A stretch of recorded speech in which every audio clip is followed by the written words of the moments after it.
नमस्कार, ओंकार न्यूज देख रहे हैं आप। आपके साथ मैं हूं आस्था श्रीवास्तव। रुक करते हैं खबरों का। उत्तर प्रदेश में निकाय चुनाव 2023 के लिए पहले चरण की वोटिंग जारी है। इस दौरान सीएम योगी आदित्यनाथ गोरखपुर के कन्या प्राथमिक विद्यालय पहुंचे और वहां पर उन्होंने अपना वोट डाला।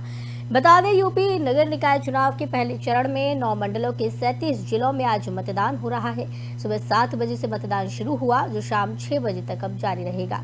पूर्वांचल के कुछ जिलों में बारिश के कारण मतदान केंद्रों पर वोटिंग की रफ्तार धीमी रही। वाराणसी, गाजीपुर, देवरिया, गोरखपुर इत्यादि जिलों में और कई ऐसे जिले हैं जहां पर पहुंचकर वोटिंग हुई है और लोगों ने वोटिंग की है। बारिश वहां नहीं हो रही है। उन जिलों में मतदान केंद्रों पर वोट डालने के लिए लंबी लंबी लाइनें देखने मिली। मुख्यमंत्री योगी आदित्यनाथ ने गोरखपुर के एक बूथ पर पहुंचकर अपने मताधिकार का प्रयोग किया। उन्होंने ट्वीट के जरिए लोगों से अधिक संख्या में मतदान करने की भी अपील की है।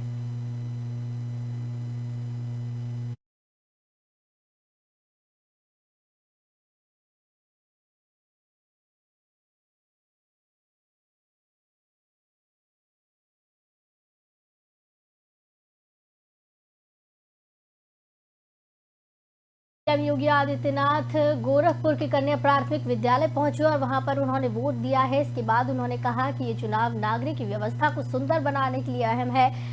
याद रखिए, मतदान आपका अधिकार भी है और कर्तव्य भी। सीएम योगी ने वोट डालने से पहले ट्वीट कर कहा था कि उत्तर प्रदेश नगर निकाय के प्रथम चरण के चुनाव में आज 37 जनपदों में मतदान होने हैं। नगर निकाय चुनाव 2023 नगरीय क्षेत्र के विकास और इसकी बुनियादी सुविधाओं के साथ ही प्रदेश के बारे में देश और दुनिया की धारणा को बदलने का महत्वपूर्ण अवसर होगा। इस पर ज्यादा जानकारी के साथ संजय श्रीवास्तव जी हमारे साथ जुड़े हुए हैं। संजय, निकाय चुनाव 2023 की वोटिंग हो रही है और इसको लेकर जोर शोर से लोग पहुंच रहे हैं, वोटिंग कर रहे हैं। क्या कुछ अभी तक देखने को मिला? जी बिल्कुल, जैसा आपने कहा कि आज 37 जनपद में उत्तर प्रदेश के मेयर के भी हैं, नगर पालिकाओं के भी हैं, पार्षदों के भी चुनाव हो रहे हैं। तो ऐसे में बड़ा सवाल ये है कि ये स्थानीय निकाय के मुद्दे पर, जैसे कि पानी, बिजली, सड़क, साफ सफाई, सीवर, इन सब मुद्दों पर, और सबसे अहम जो बात है, जो आज मतदाताओं से वोट डालने के बाद जो बातचीत में पता चला, वो ये रहा है कि जो पार्षद होते हैं, बहुत निम्न स्तर के अपने वार्ड और एरिया का जो पार्षद होता है, वही निम्न स्तर की इकाई है डेवलपमेंट को लेके।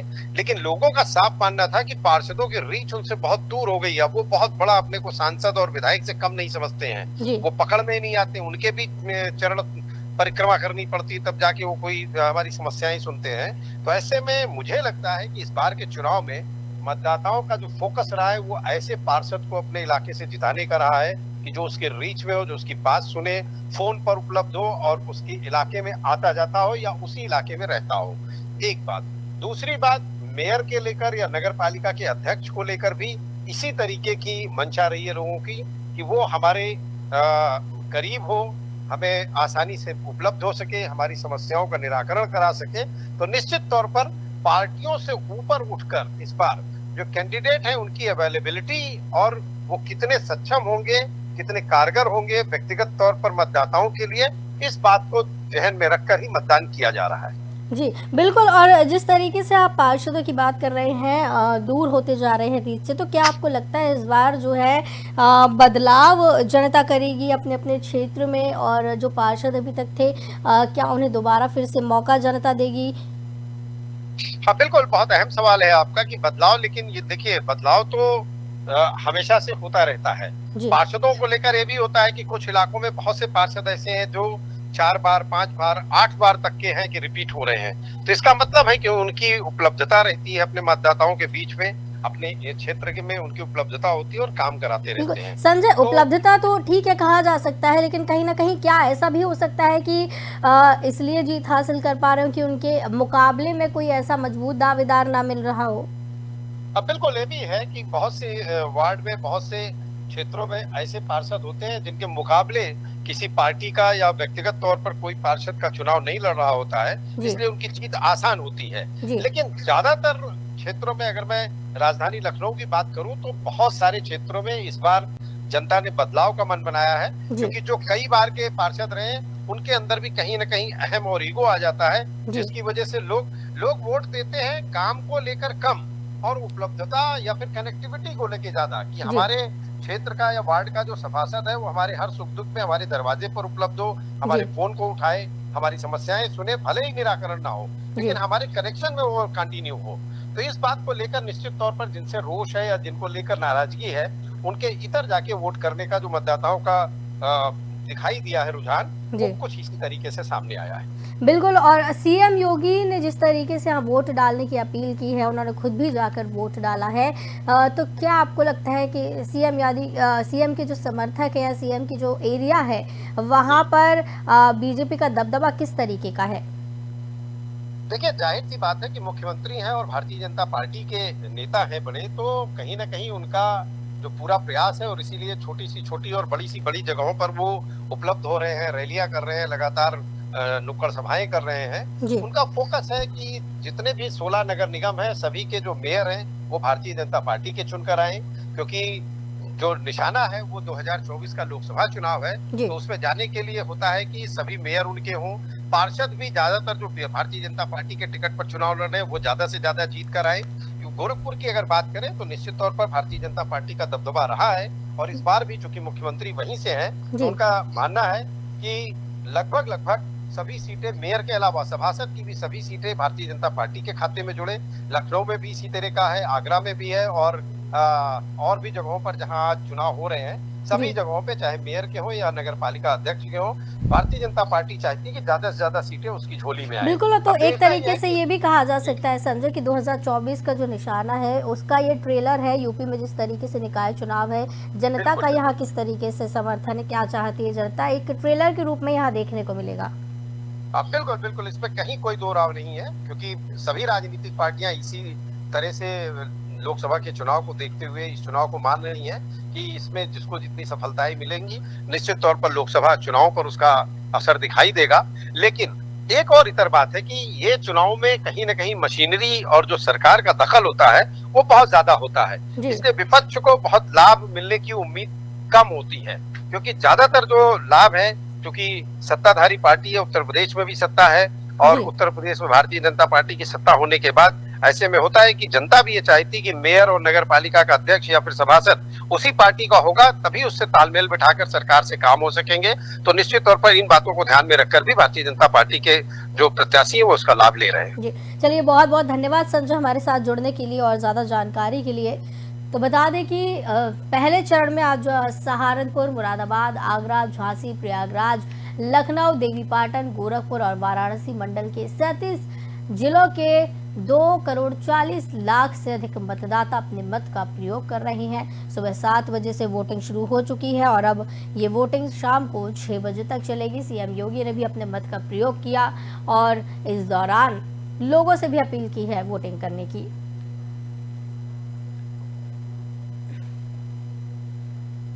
दिल्ली के जंतर मंतर पर धरना दे रहे रेसलर्स और पुलिस के बीच बुधवार देर रात झड़प हुई। पहलवानों का आरोप है कि नशे में पुलिसकर्मियों ने मारपीट की और अपशब्द कहे। पुलिस का कहना है कि आम आदमी पार्टी के नेता सोमनाथ भारती बैट लेकर धरना स्थल पर पहुंचे, उन्हें रोका गया तो विवाद शुरू हो गया। पुलिस ने सोमनाथ भारती समेत कई लोगों को हिरासत में लिया। झड़प के दौरान महिला रेसलर विनेश फोगाट के भाई दुष्यंत का सिर फटा। एक और रेसलर राहुल भी घायल हुआ। हंगामे के कुछ देर बाद रेसलर्स ने प्रेस कॉन्फ्रेंस की। इस दौरान विनेश ने और साक्षी रोने लगे। उन्होंने कहा कि देश के लिए मेडल क्या यही दिन देखने के लिए लाए थे। ये पहलवान भारतीय कुश्ती संघ के अध्यक्ष ब्रजभूषण शरण की गिरफ्तारी को लेकर लगातार 11 दिनों से धरने पर बैठे हैं। इसी मामले पर सुप्रीम कोर्ट में आज ही सुनवाई हुई। बता दें कि बजरंग पूनिया ने गृह मंत्रालय को चिट्ठी भी लिखी, पुलिसकर्मियों पर कार्रवाई की मांग की है। आज सुनवाई इस पर होनी है। साथ ही वीडियो जारी कर लोगों से सुबह 6 बजे तक जंतर मंतर आने की अपील की गई है। जंतर मंतर पहुंचे कांग्रेस से राज्यसभा सांसद दीपेंद्र हुड्डा, दिल्ली महिला आयोग अध्यक्ष स्वाति मालीवाल, आप नेता सौरभ भारद्वाज, विधायक कुलदीप को पुलिस ने हिरासत में लिया।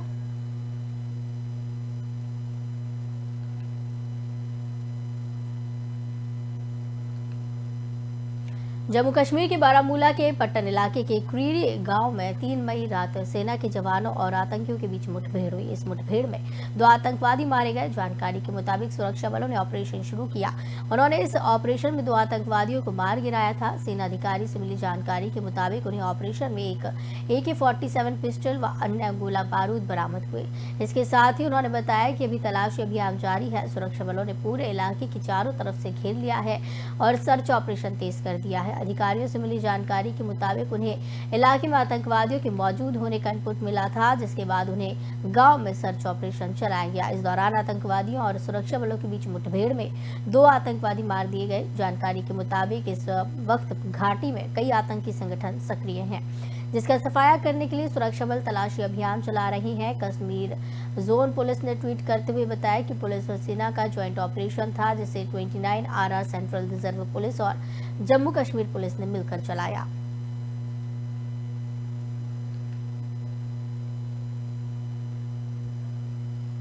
मध्य प्रदेश में सरकारी डॉक्टरों ने हड़ताल वापस ले ली है। डॉक्टरों ने हाईकोर्ट के आदेश के बाद काम पर लौटने का फैसला किया। मध्य प्रदेश शासकीय स्वशासी चिकित्सक महासंघ के मुख्य संयोजक डॉक्टर राकेश मालवीय ने इसकी पुष्टि की। उन्होंने कहा है कि हाईकोर्ट के आदेश का हम सम्मान करते हैं। अभी कोर्ट का आदेश नहीं मिला है। आदेश को पूरा पढ़ने के बाद फैसला करेंगे कि आगे करना क्या है। बताया जा रहा है कि डॉक्टरों ने हड़ताल तो खत्म कर दी, लेकिन उसका आंदोलन जारी रहेगा। डॉक्टर अब सामूहिक इस्तीफे की तैयारी कर रहे हैं। गुरुवार सुबह डॉक्टरों के संगठन बैठक करने वाले हैं। इसके बाद इस्तीफे के बारे में कोई निर्णय लिया जाएगा। इससे पहले डॉक्टर्स की हड़ताल के चलते प्रदेश में सरकारी अस्पतालों में इलाज के लिए आने वाले मरीजों की मुश्किलें बढ़ती हुई नजर आई, क्योंकि प्रदेश के करीब 15,000 सरकारी डॉक्टर हड़ताल पर थे। इस दौरान ग्वालियर में समय पर इलाज नहीं मिलने से एक मरीज की भी जान चली गई। इधर सरकार शाम तक वैकल्पिक व्यवस्था में जुटी रही। साथ ही हड़ताली डॉक्टरों को मनाने की कोशिश भी होती रही। तो वहीं हाईकोर्ट ने हड़ताल पर सख्त रुख अपनाया और डॉक्टरों की हड़ताल को अवैध बताते हुए तत्काल काम पर लौटने के आदेश दिए, जिसके बाद बुधवार रात डॉक्टरों ने हड़ताल वापस लेने का फैसला किया।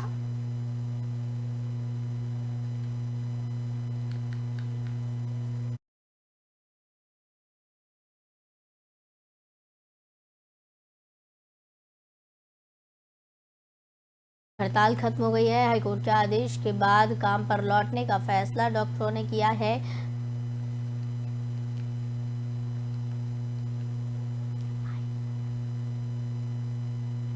प्रियंका गांधी कर्नाटक में है और इस दौरान धुआंधार रैलियां कर रही हैं। बीजेपी सरकार पर उन्होंने जमकर निशाना साधा। उन्होंने कहा कि विधायक के बेटे के 8 करोड़ रुपए घर पर मिल रही है, लेकिन इस पर कोई कार्रवाई नहीं हुई। की बात है कि 3.5 सालों में सिर्फ अपनी पहचान इसमें बनाई है इन्होंने। 40% सरकार अपने आप को पहचान बनाई है इन्होंने। पूरा कर्नाटका जानता है। कॉन्ट्रैक्टर्स ने आत्महत्या की, किसानों ने आत्महत्या की। किसी विधायक के बेटे के घर में 8-8 करोड़ कैश मिल रहा है, कोई कार्रवाई नहीं हुई। किसी की सहायता के लिए आगे नहीं आए, बल्कि जिस विधायक के बेटे के घर में 8 करोड़ कैश मिलते हैं, वो विधायक परेड निकालता है सबके सामने कि छू के देखो मुझे। ये हालत, ये परिस्थितियां बन गई है आपके प्रदेश की। खुलेआम लूट हो रही है, हर तरफ झूठ और लूट। अब अगर किसी को ये परिस्थिति बदलनी है तो कौन बदलेगा? इनकी बात। एयर मार्शल आशुतोष दीक्षित को वायुसेना का नया उप प्रमुख नियुक्त किया गया है। वो एयरफोर्स के आधुनिकीकरण के प्रभारी होंगे।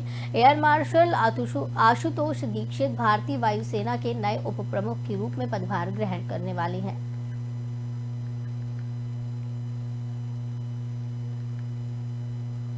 तो बता दें कि वायुसेना को नया उप प्रमुख मिल गया है, बल्कि आधुनिकीकरण के प्रभारी होंगे। और आपको ये भी बताते चले कि आशुतोष दीक्षित को नया डिप्टी चीफ बनाया गया है और वायुसेना को नया उप प्रमुख मिला है। और इसी के बाद से एयर मार्शल आशुतोष दीक्षित का प्रमोशन कर दिया गया है। आपको बता दें एयरफोर्स के नए डिप्टी चीफ अब आशुतोष दीक्षित बनाए गए हैं। आशुतोष दीक्षित का प्रमोशन इस दौरान किया गया। वहीं आपको बता दें बल के आधुनिकीकरण के प्रभारी आशुतोष दीक्षित होंगे। वायुसेना के नए उप प्रमुख नियुक्त किए गए हैं।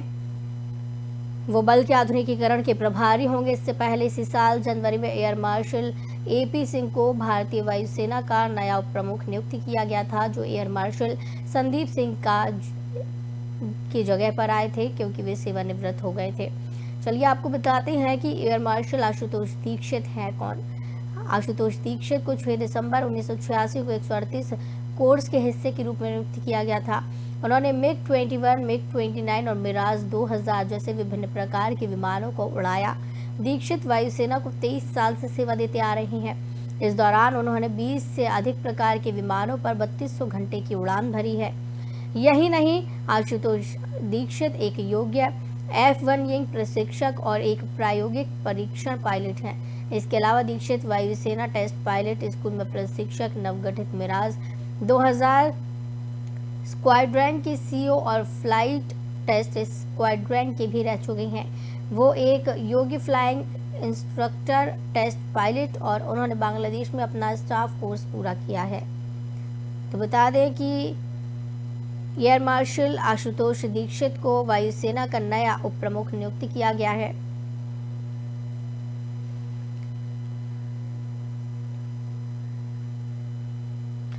छत्तीसगढ़ के बालोद जिले में एक बड़ा सड़क हादसा हुआ। इसमें 11 लोगों की जान चली गई। एक बच्चे को घायल अवस्था में हॉस्पिटल में एडमिट करवाया गया है। हादसा इतना भयानक था कि बोलेरो गाड़ी के परखच्चे उड़ गए। ये सभी एक शादी के कार्यक्रम में शामिल होने के लिए गए थे और वहीं से घर वापसी के दौरान ये हादसा हुआ। इस हादसे को लेकर मुख्यमंत्री भूपेश बघेल ने भी दुख जताया है। दरअसल बालोद जिले के पुरूर और चारमा के बीच बालोद गहन के पास ये हादसा हुआ। शादी कार्यक्रम से वापस आ रही बोलेरो और ट्रक के बीच भीषण टक्कर हुई है। इसमें 10 लोगों की मौत हो गई और एक बच्चे की हालत गंभीर है। देर रात हुए इस एक्सीडेंट की तस्वीर भी विचलित करने वाली है। जहां तहां लोगों की इस दौरान शव बरामद हुए। बोलेरो के परखच्चे उड़ते हुए नजर आए। मुख्यमंत्री ने भी सड़क हादसे पर दुख जताया है। छत्तीसगढ़ में ये एक बड़ा सड़क हादसा देखने को मिला। इस दौरान 11 लोगों की जान चली गई।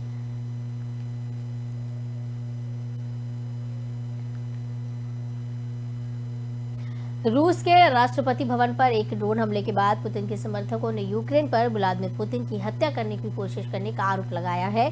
वहीं रूस की सुरक्षा परिषद के उपाध्यक्ष दिमित्री मेदवेदेव ने कहा है कि इस आतंकवादी हमले के बाद यूक्रेन के राष्ट्रपति व्लादिमीर जेलेंस्की और उनके गुट को खत्म करने के अलावा कोई और विकल्प नहीं बचा है। हालांकि राष्ट्रपति भवन पर आरोपों का कीव ने दृढ़ता से खंडन किया। वही चर्चा ये भी है कि रूस अपने लाभ के लिए हमला कर सकता है। मेदवेदेव के अनुसार जेलेंस्की को बिना शर्त आत्मसमर्पण के एक दस्तावेज पर हस्ताक्षर करने की भी जरूरत नहीं है। उन्होंने कहा कि हिटलर ने भी साइन नहीं किया था। हमेशा कुछ विकल्प होंगे। इससे पहले रूस ने आरोप लगाया था कि यूक्रेन ने आतंकवादी हमला करके राष्ट्रपति पुतिन की हत्या करने का प्रयास किया। रूसी राष्ट्रपति व्लादिमीर पुतिन क्रेमलिन पर ड्रोन हमलों में घायल नहीं हुए, लेकिन रूस इसको राष्ट्रपति की हत्या का एक प्रयास मानता है। पुतिन ने बता दें कि पुतिन के कर्मचारियों के अनुसार यूक्रेन ने क्रेमलिन में उनके अपार्टमेंट पर हमला करने के इरादे से रात में 2 ड्रोन हमले किए। क्रेमलिन के प्रवक्ता दिमित्री पेस्कोव ने कहा कि मंगलवार की रात यूक्रेनी UAV हमले के समय पुतिन वहां मौजूद नहीं थे। उन्होंने ये भी कहा कि राष्ट्रपति पुतिन मॉस्को के पास अपने निवास से काम कर रहे थे।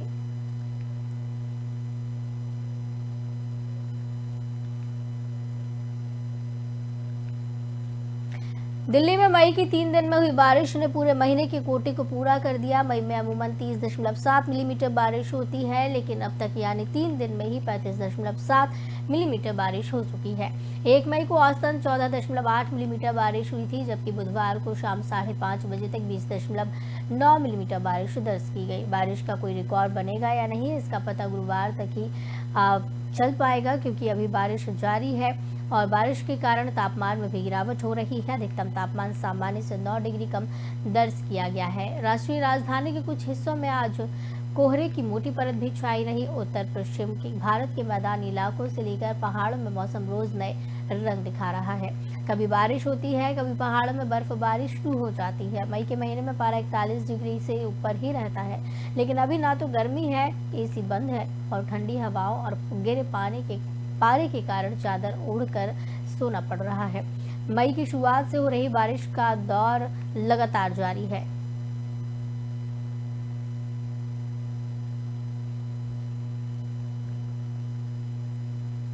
तो इस बुलेटिन में फिलहाल इतना ही। मुझे दीजिए इजाजत। नमस्कार।